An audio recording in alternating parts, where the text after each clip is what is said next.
Hello everyone, আসসালামু আলাইকুম। Welcome my channel.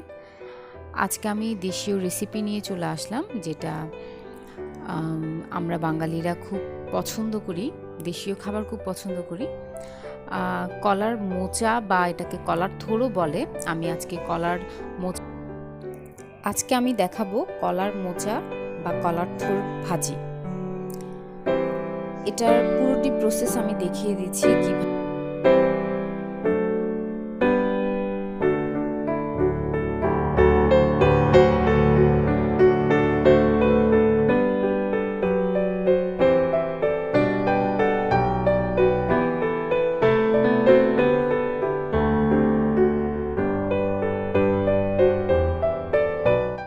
এখানে একটা পাপড়ির মতো দেখছেন, এটাকে ফেলে দিতে হবে এবং ভেতরে একটা শক্ত টাইপের একটা জিনিস থাকে, ওই জিনিসটাও ফেলে দিতে হবে। এই জিনিসটাকেও আপনি ফেলে দিতে হবে।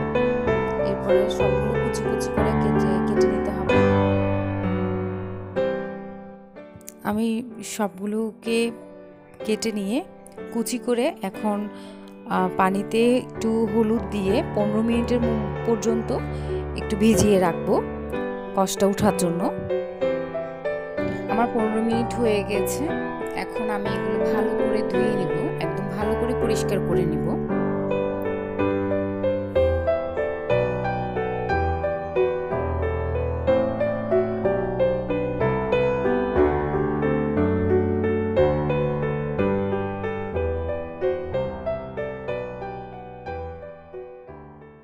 আমি একটা কড়াইতে পানি সিদ্ধ করতে বসিয়েছিলাম। আমি এটা 2 মিনিটের জন্য পানিতে ভাপ দিয়ে নিব, যার ফলে কষটা চলে যাবে।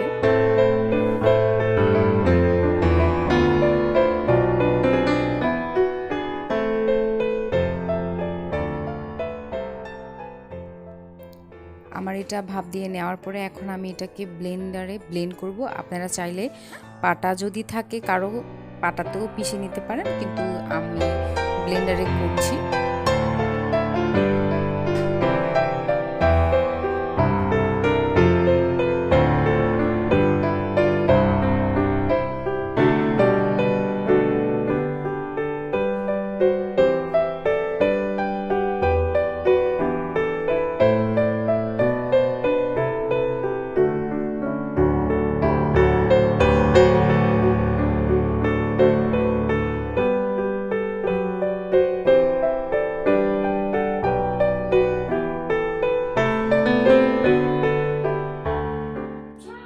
ব্লেন্ড করা হয়ে যাওয়ার পরে আমি একটা চুলায় হাঁড়ি বসালাম। ওখানে আমি প্রায় সরিষার তেল 2 টেবিল চামচ দিলাম এবং সয়াবিন তেল 2 টেবিল চামচ দিলাম। মোট আমি 4 টেবিল চামচ তেল দিলাম।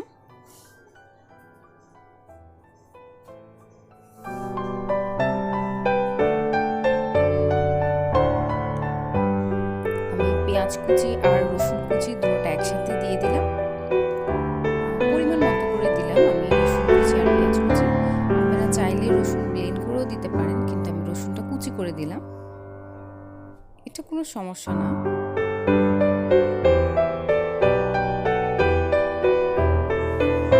আমি এখানে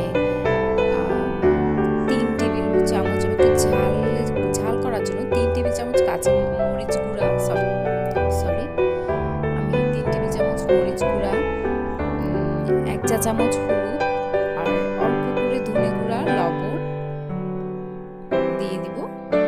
অল্প করে পানি দিব।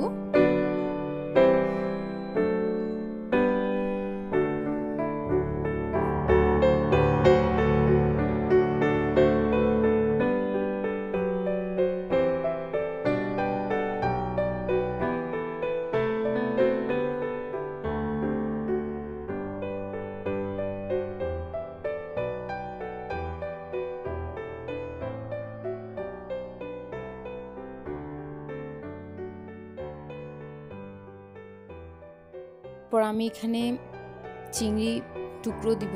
আমি এখানে বড় চিংড়ি মাছকে ছোট করে পিস করে নিলাম। আপনারা চাইলে ছোট চিংড়িও ইউজ করতে পারেন। ছোট চিংড়ি দিলে তার স্বাদটা আরও বেশি বেড়ে যায়। আমার ছোট চিংড়ি ছিল না, আমি এই জন্য বড় চিংড়িটাকে ছোট ছোট পিস করে দিলাম।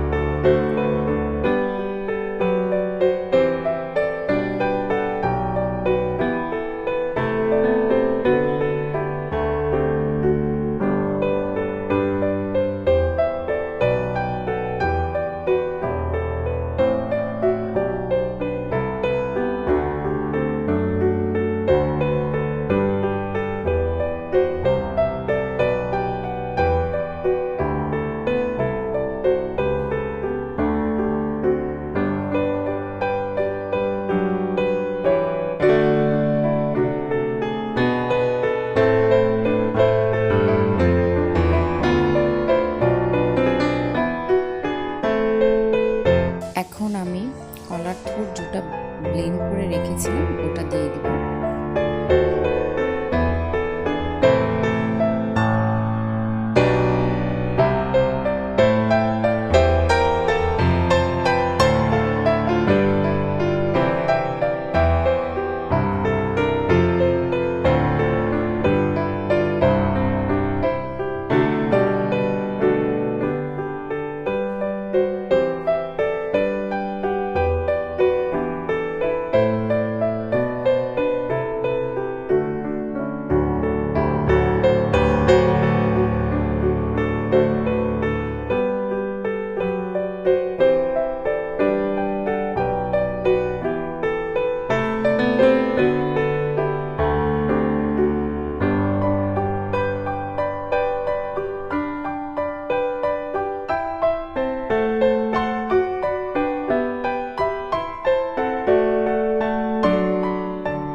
জিরা দিয়ে দিব।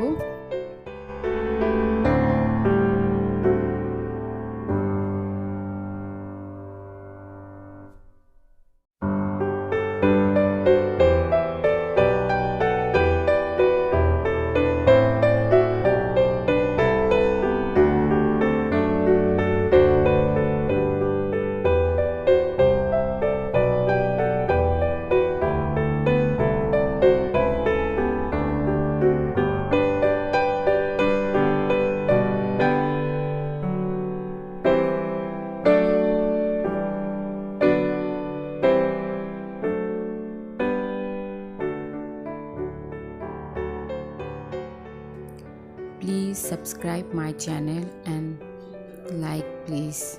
Assalamu Alaikum.